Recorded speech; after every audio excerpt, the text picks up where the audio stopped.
John 5 never expected to hear from Marilyn Manson himself. One day, his phone rang, and a familiar voice said, "I want you in my band." At first, John thought it was a prank, but as the conversation went on, it became clear this was real. Manson wanted him to bring his unique guitar skills to a band that thrived on shock and style. For John, this was both thrilling and terrifying. He had played with legends before, but Marilyn Manson was a different beast entirely. The media attention, the dark theatrical shows, and the devoted fan base, it was a whole new world. Still, he was curious. Could he blend his technical guitar playing with Manson's chaotic style? The challenge excited him.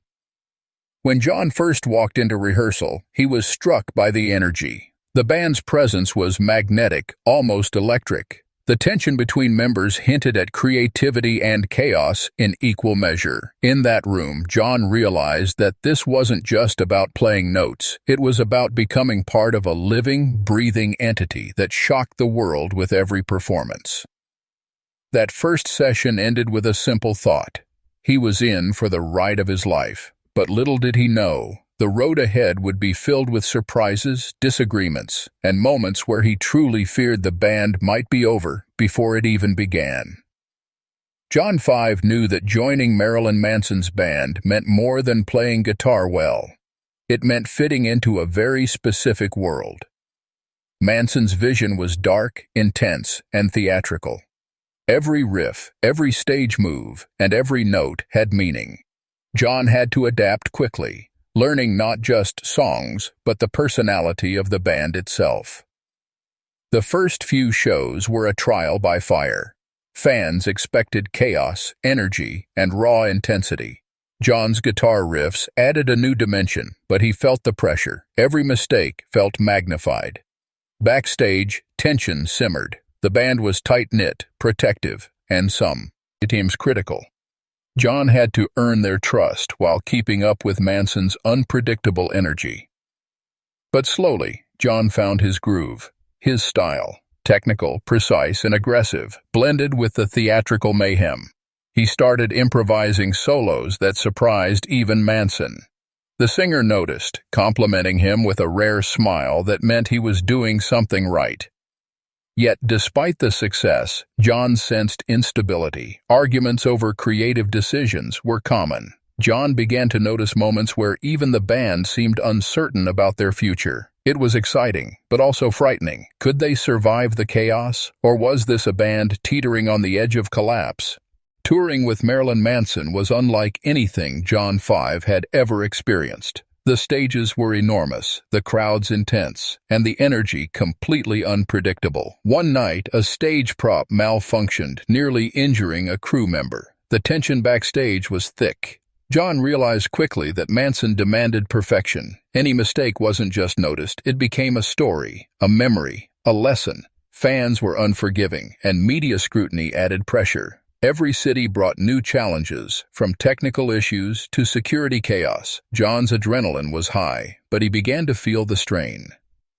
During a quiet moment, John sat alone and thought about his career. He had played with incredible musicians, but nothing prepared him for this. The band's chemistry was fragile, and John feared a single wrong move could unravel it all. He confided in a roadie, joking, "I think the band might be over already." It was partly humor, partly genuine worry. But when they hit the stage again, John's guitar soared, the crowd roared, Manson's presence dominated, and for those few hours, the fear disappeared. This was why he did it. This was why he had joined. The uncertainty made it exhilarating. Backstage, John 5 saw a side of Marilyn Manson no one else did. The shock rocker was intense on stage, but behind the curtain, he was thoughtful and calculating. He often discussed music, creative vision, and even personal fears. John learned more about the man behind the makeup than any fan ever would. One night, Manson confessed he feared the band might implode.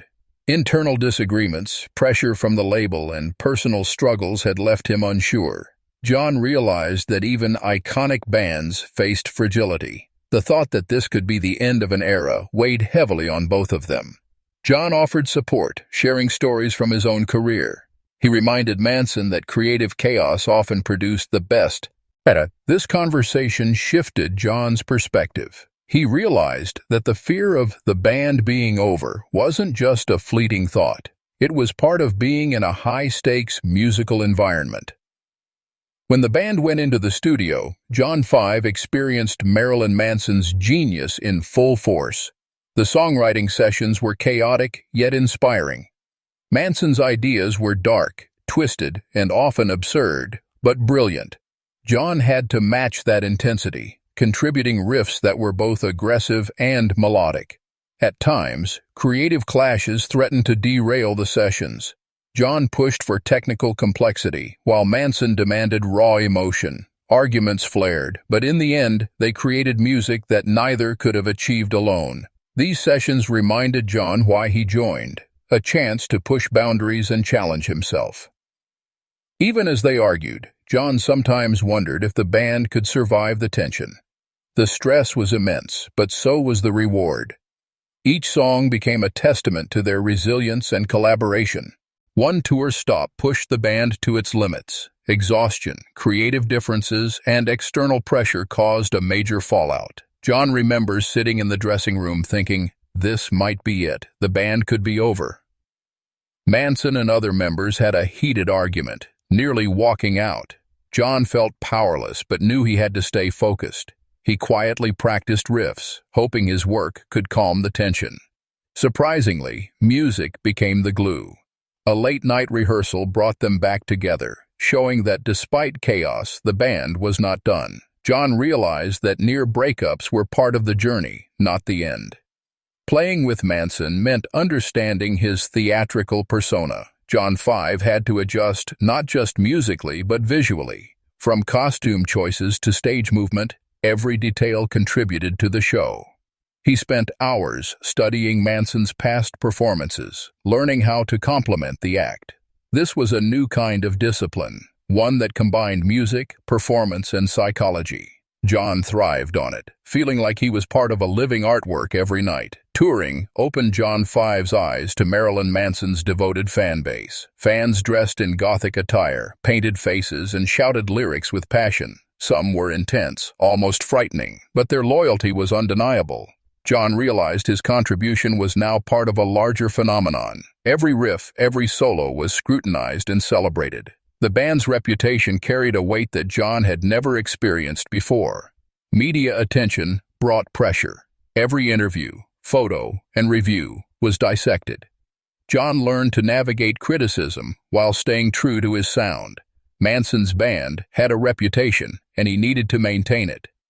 This was a lesson in resilience. Fame could fracture a band, but it could also unite them. John's guitar work became a stabilizing factor amid the chaos. Despite tension, the band experienced creative breakthroughs. John 5 recalls moments where a single riff changed the direction of a song entirely. Collaboration produced magic, even amid uncertainty. These breakthroughs reminded John why he joined, a chance to innovate, experiment, and redefine music.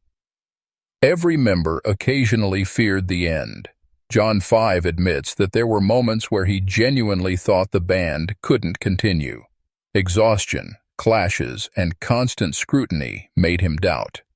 Yet, these fears became motivation.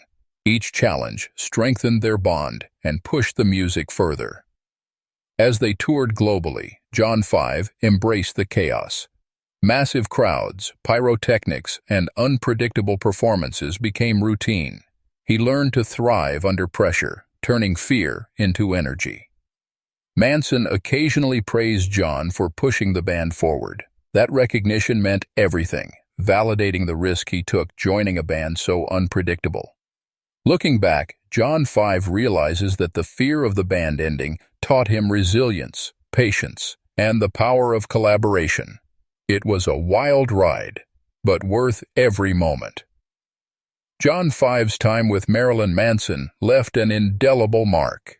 The music, the performances, and the struggles shaped him as a musician.